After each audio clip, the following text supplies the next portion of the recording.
ஆத்ம நமஸ்தே. நான் வித்யா பேசுறேன். கன்னி ராசினருக்கு இந்த ஏப்ரல் மாத ராசி பலன்கள் எப்படி இருக்க போகுதுன்னா, அதாவது கொஞ்சம் பொறுமையா இருந்துக்கணுங்க. உங்களுடைய கோவத்தை, டென்ஷனை, ஸ்ட்ரெஸ்ஸை எல்லாத்தையும் குறைச்சிக்கணும் இந்த மாதத்துல பர்டிகுலரா. அதாவது என்னன்னா, உங்க ராசி அதிபதி புதன் உங்களுக்கு 7ஆம் இடத்துல இருந்து பார்வையிடுறதுனால ஃபர்ஸ்ட் விஷயம், உங்களுக்கு குழப்பங்கள் அதிகமா ஏற்படும். நமக்கு மட்டும் ஏன் இப்படி நடக்குதுன்ற அந்த சிந்தனைகள் அதிகமா இருக்கும். ஸோ எதுலலாம் நீங்க கவனமா இருந்துக்கணும்னா, வேலை செய்யற இடத்துலயும் சரி, ஃபேமிலிலயும் சரி. அதாவது வேலை செய்யற இடத்துல ஒரு ப்ரெஷர் அதிகமா தான் இருக்கும்.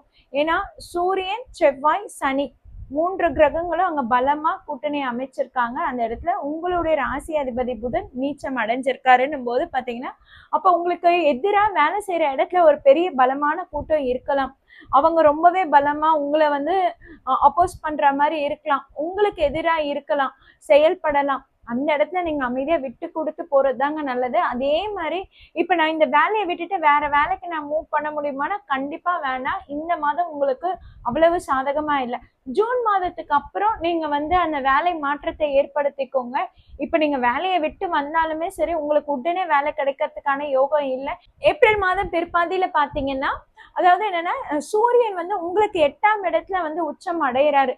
சோ உங்களுக்கு மேல இருக்கிற மேல் அதிகாரிகள் இன்னும் அது அவங்களோட பலம் தான் அதிகமா கூடும். அவங்க கிட்ட நீங்க கொஞ்சம் விட்டு கொடுத்து போறது, அனுசரிச்சு போறது நல்லது. அதனால்தான் வீடியோ தொடக்கத்திலே சொல்லிட்டேன், ஆங்கரை குறைச்சிக்கோங்க, ஸ்ட்ரெஸ்ஸை குறைச்சிக்கோங்க, தேவையில்லாத சிந்தனைகளை அதிகமா உருவாக்கிக்காதீங்க. எனக்கு மட்டும்தான் இப்படி நடக்குதா, நான் மட்டும்தான் இவ்வளோ கஷ்டப்படணுமா, எனக்கே இப்படி நடக்குது அப்படின்ற சிந்தனை எல்லாத்தையும் விட்டுட்டு, நமக்கு என்ன வேலை கொடுத்துருக்காங்களோ, நமக்கு என்ன வேலை இருக்குதோ அந்த வேலையில மட்டும் கவனமா நம்ம செயல்படுத்திட்டு போக வேண்டியதான். ஃபேமிலிலையும் சரி, ஒரு சேஞ்சஸ் வர்றதுக்கான வாய்ப்புகள் இருக்கு. பட் அது ரொம்பவே அவசியமான்றது யோசிங்க. நீங்க பிளேஸ் சேஞ்ச் பண்ணணும்னா அது தேவையா, இப்ப கண்டிப்பா நம்ம சேஞ்ச் பண்ணிதான் ஆகணுமான்னு 2-3 வாட்டி யோசிங்க. யோசிச்சு முடிவு எடுங்க. லவ் அண்ட் ரிலேஷன்ஷிப்லயும் சரி, நிறைய சிக்கல்கள் இருக்கும், நிறைய கோபங்கள் ஏற்படும். அதாவது என்னன்னா, ஈகோ தட்டி விடுற மாதிரியான பேச்சுவார்த்தைகள் அதிகமா ஏற்படும். அதனால மோஸ்ட்லி ஆர்கியூமெண்ட் வரைக்கும் போகாம விட்டு கொடுத்து போறது நல்லது. இல்லையா, விட்டு கொடுத்து போக முடியலனாலும் சரி, சைலண்டா நம்ம கிளம்பி வந்துடுறது கூட நல்லது. தேவையில்லாத ஆர்கியூமெண்ட்ஸ்லயோ எதுலயோ ஈடுபடும் போது பாத்தீங்கன்னா, அது உங்களுக்கு சாதகமா இருக்காது, கண்டிப்பா உங்களுக்கு பாதகத்தை தான் ஏற்படுத்தி கொடுக்கும். சரி, அதனால எந்த ஒரு ஆர்கியூமெண்ட்லயும் நீங்க இப்ப தலையிட்டுக்காம இருங்க, அது உங்களுக்கு பெட்டரா இருக்கும். அதே மாதிரி மேரேஜுக்கான அமைப்பும் இந்த மாதம் அவ்வளவு சரியா இல்லைங்க. இந்த மாதத்துல பாத்தீங்கன்னா உங்களுக்கு பிரச்சனைகள் கொஞ்சம் அதிகமா இருக்குது. 7ஆம் இடத்துல வந்து சூரியன், செவ்வாய், சனி, அதுக்கப்புறம் புதன் இந்த கூட்டணி எல்லாம் இருக்கணும் போது நீங்க எதிர்பார்க்குற மாதிரி எதுவும் வராது, உங்களுக்கு பிடிச்ச மாதிரி எதுவும் செட் ஆகாது. 8ஆம் இடத்துல சூரியன் மறைஞ்சிடறாருன்னும் போது அப்ப உங்களுக்கு அந்த மரியாதை, அந்த அந்தஸ்து உள்ள அந்த மாதிரியான இடத்துல இருந்து உங்களுக்கு வரன்கள் எதுவும் வராது. அதனால இந்த மாதத்தை நீங்க தவிர்த்துக்கலாம். வீட்டுல ஃபேமிலியில பர்டிகுலர் லேடிஸ்க்கு வந்து எப்படி இருக்கும்னா, குழப்பங்கள் அதிகமா இருக்கும். நம்மள எல்லாரும் ஏமாத்துறாங்களோ அப்படின்ற அந்த ஒரு சிந்தனை ரொம்ப அதிகமாவே ஏற்படும். அதனால யார் மேலேயும் ஒரு நம்பிக்கை ஏற்படாது. ரொம்ப பலவீனமா இருக்கிற மாதிரி நீங்க ஃபீல் பண்ணுவீங்க.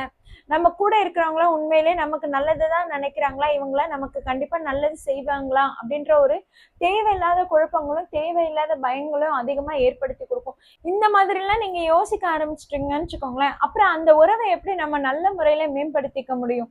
ஏதோ டைம் சரியில்லை இந்த மாதிரிலாம் யோசிக்கிறீங்கன்றனாலும் அவங்களுக்கும் அந்த கோபமும் அந்த பிரச்சனைகளுக்கான வீரியமும் ஏற்படும்ல. அதனால உங்களுடைய சிந்தனையும் உங்களுடைய குழப்பத்தையும் நீங்க வெளிப்படுத்திக்காம இருந்துக்கிறது ரொம்பவே நல்லதுங்க. ஓகேங்களா? கன்னி ராசினருக்கு பாத்தீங்கன்னா கொஞ்சம் ஹெல்த்ல கேர் எடுத்துக்கணும். முக்கியமா வந்து வயிறு சம்பந்தப்பட்ட பிரச்சனைகள் அதிகமா ஏற்படுறதுக்கான வாய்ப்புகள் இருக்கு. அடிவயிறு சம்பந்தப்பட்ட பிரச்சனைகள் ஏற்படுறதுக்கான வாய்ப்புகள் இருக்குது. அதனால சாப்பிட்ற விஷயத்துல ரொம்பவே கவனமா இருந்துக்கோங்க. ரொம்ப எளிமையான ஃபுட்டை எடுத்துக்கிறது ரொம்பவே நல்லது. அதே மாதிரி பாத்தீங்கன்னா வீட்டுல சமைச்ச உணவுகளை எடுத்துக்கோங்க.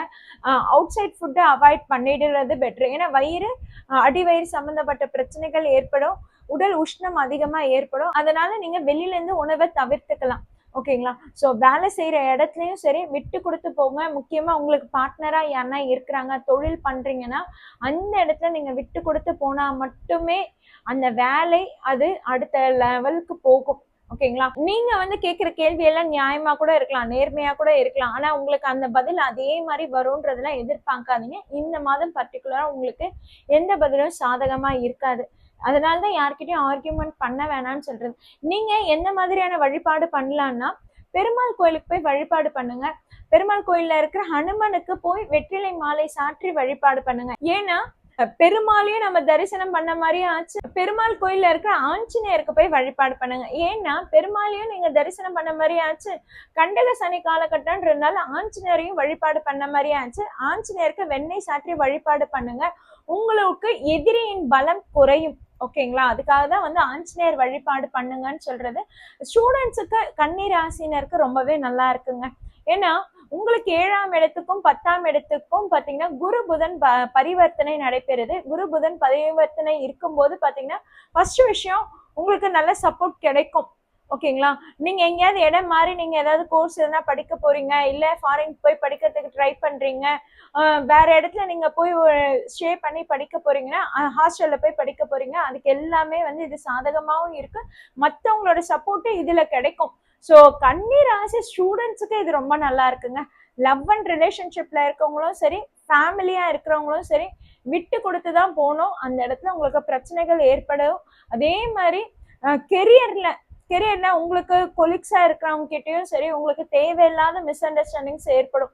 அதனால அந்த விஷயத்துல கொஞ்சம் கவனமா இருந்துக்கோங்க. யாரை நம்பணும், யாரை நம்ப கூடாதுன்றது அதுல ரொம்ப தெளிவா இருந்துட்டாலே போதும். இந்த மாதம் முழுக்கவே நீங்க ரொம்பவே கவனமா தாங்க இருந்து ஆகணும். ஏன்னா ஏப்ரல் மாத பிற்பாதியில கூட பாத்தீங்கன்னா சூரியன் உங்களுக்கு அஷ்டம ஸ்தானத்துல நுழைஞ்சிடறாரு. அதுக்காக தான் சொல்றது. அதாவது என்னன்னா அஷ்டம ஸ்தானத்துல சூரியன் நுழைஞ்சிடறாரு. புதன் இன்னும் அதே இடத்துல ஏப்ரல் 30 வரைக்கும் உங்களுக்கு 7ஆம் இடத்துல இருக்கிறாருன்னும் போது பாத்தீங்கன்னா எதிரிகளோட பலத்தை இன்னும் அதிகப்படுத்துது. அதுவும் பிரச்சனைகள் கொஞ்சம் அதிகமாவே ஏற்படுது. ஏன்னா உங்க ராசி அதிபதி புதன் வந்து நீச்சம் அடைகிறாரு. அப்போ உங்களுக்கு அந்த இடத்துல பலம் குறைஞ்சிடுது, எதிரியோட பலம் அதிகமாகுது. அதனாலதான் உங்களை விட்டு கொடுத்து போங்கன்னு சொல்றது, பெருமாள் வழிபாடு பண்ணுங்கன்னு சொல்றது. ஸோ கன்னி ராசினர் உங்களுக்கு தெரிஞ்சவங்க வேற யாருன்னா இருந்தாலும் சரி, அவங்களுக்கு இந்த வீடியோ ஷேர் பண்ணி எப்படி இருந்துக்கணும், என்ன வழிபாடு பண்ணணும்னு அவங்களும் தெரிஞ்சுக்கிட்டாங்கன்னா அவங்களுக்கும் இந்த மாதம் ஓரளவுக்கு நல்ல பயனுள்ளதாவே இருக்கும். முக்கியமான முடிவுகளை தவிர்த்துக்கோங்க. முக்கியமா பிளேஸ் சேஞ்ச் பண்ணாதீங்க. வேலையா இருந்தாலும் சரி, ஃபேமிலியா இருந்தாலும் சரி, 2-3 வாட்டி நீங்க யோசிச்சு முடிவெடுங்க. அதுதான் ரொம்பவே நல்லது. வணக்கம்.